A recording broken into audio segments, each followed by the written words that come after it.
એ સુજલ, જો પેલો ચિંતન પણ અહીં આવે છે. અરે હા, જો તો ખરો, એનું મોઢું પણ દિવેલ પીધલ જેવું લાગે છે. હા, મને પણ લાગે છે તેના ઘરમાં ઝઘડો થયો લાગે છે. ચાલ આપણે તેમને પૂછીએ. હા.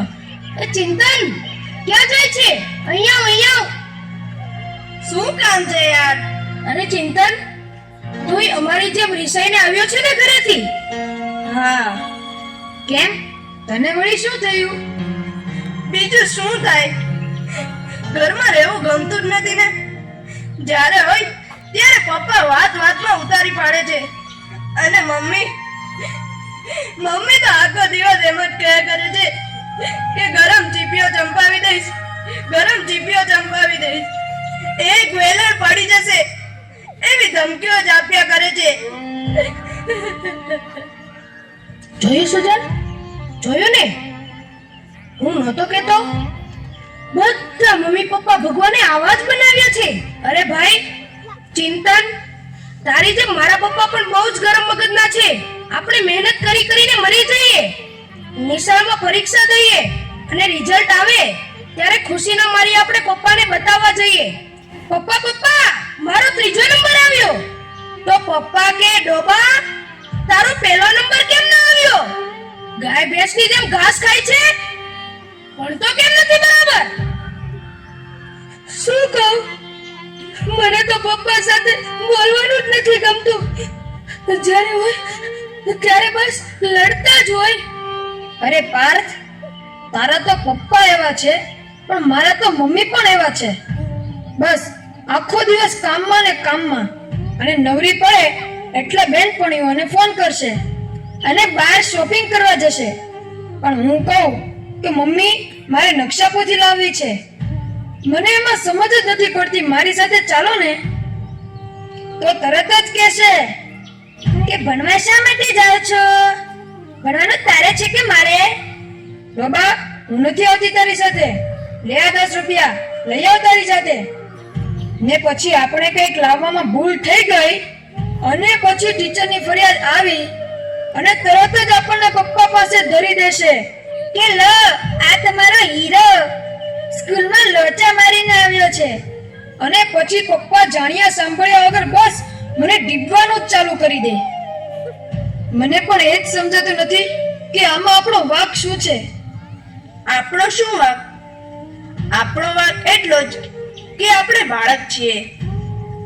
આ જો ને, તારા મમ્મી પપ્પા આવા, આનાય મમ્મી પપ્પા આવા, મારાય મમ્મી પપ્પા આવા. મને તો એ જ સમજાતું નથી કે બધાના મમ્મી પપ્પા પોતાના છોકરાઓ સાથે જ કેમ આવું વર્તન કરે છે.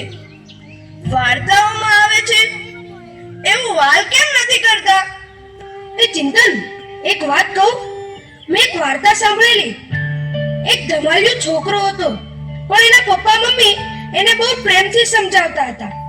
એના માટે સરસ મજાની બોધકથાઓ લઈ આવે, એની સાથે બેસીને વાંચે, એને સમજાવે, એને પ્રેમ આપે, હૂંફ આપે, જાત જાતની વાતો શીખવાડે અને જાત જાતની રમતો રમાડે.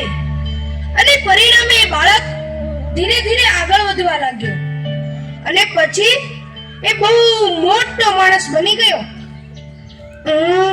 મને તો એમ થાય છે કે આપણા નસીબમાં આવા મમ્મી પપ્પા કેમ નથી? શું આપણને આવો પ્રેમ ક્યારેય નહીં મળે? મળશે, જરૂર મળશે, પણ આપણને નહીં, પેલા પાલતુ કૂતરાને.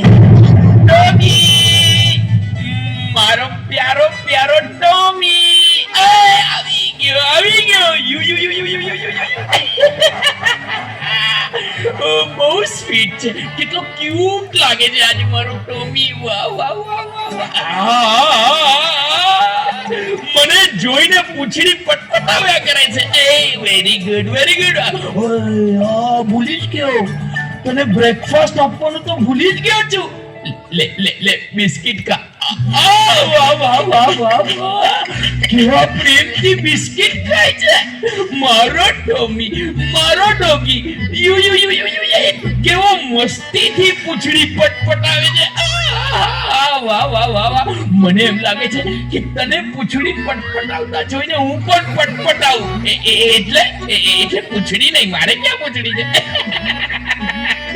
મારો ડોગી, મારો સ્વીટુ. બહુ સાચું કીધું હો તે. આ જોને કૂતરાને રમાડે, જમાડે, નવરાવે, ફરવા લઈ જાય. પણ દીકરાને ખખડાવી નાખે, મારે, ધમકાવે. અલ્યા છોકરાઓ, શું કરો છો? આટા ફેરાને આશીર્વાદ, બરાબર ને? નાના રખડવા સિવાય કઈ ધંધો છે તમારે? પપ્પા, આ કૂતરાઓ તમને બહુ ગમે છે નહીં? અરે હા, તે ગમે જ ને. પણ તને શું થાય છે એમાં? પણ મને તો એમ થાય છે કે આ કૂતરાઓની ગાંચી દબાવી દો. કેમ? હું? કારણ કે અમારા કરતા તો કૂતરાઓ નસીબદાર છે. તમારા કરતા કૂતરા નસીબદાર એ વાળી કેવી રીતે? તો શું કહું બીજું? મને નથી મળતો એટલો તમારો પ્રેમ આ કૂતરાઓને મળે છે.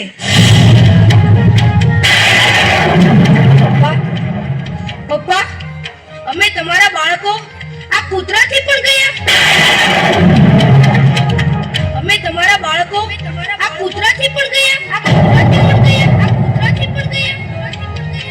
પપ્પા, જવાબ આપો પપ્પા. કેમ કઈ બોલતા નથી? આ કૂતરાઓ જેટલો પણ હું તમને વાલો છું પપ્પા, કેમ કઈ બોલતા નથી? મોટા થઈને જો મારે પણ આવા જ પપ્પા જવાનું હોય તો મારે મોટા થવું જ નથી પપ્પા. મારે મોટા થવું જ નથી.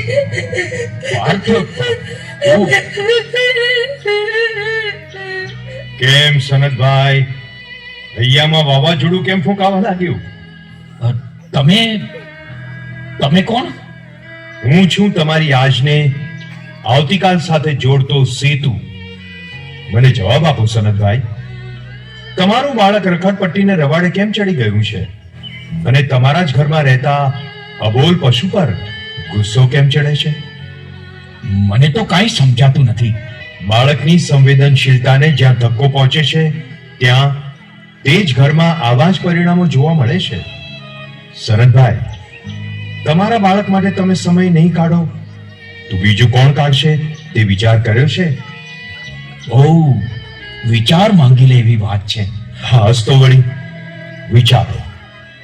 વાત કૂતરાને ઘરમાંથી હાંકી કાઢવાની વાત કરે છે. શા માટે? બાળકને મન માતા પિતા જ એનું વિશ્વ છે, સર્વસ્વ છે.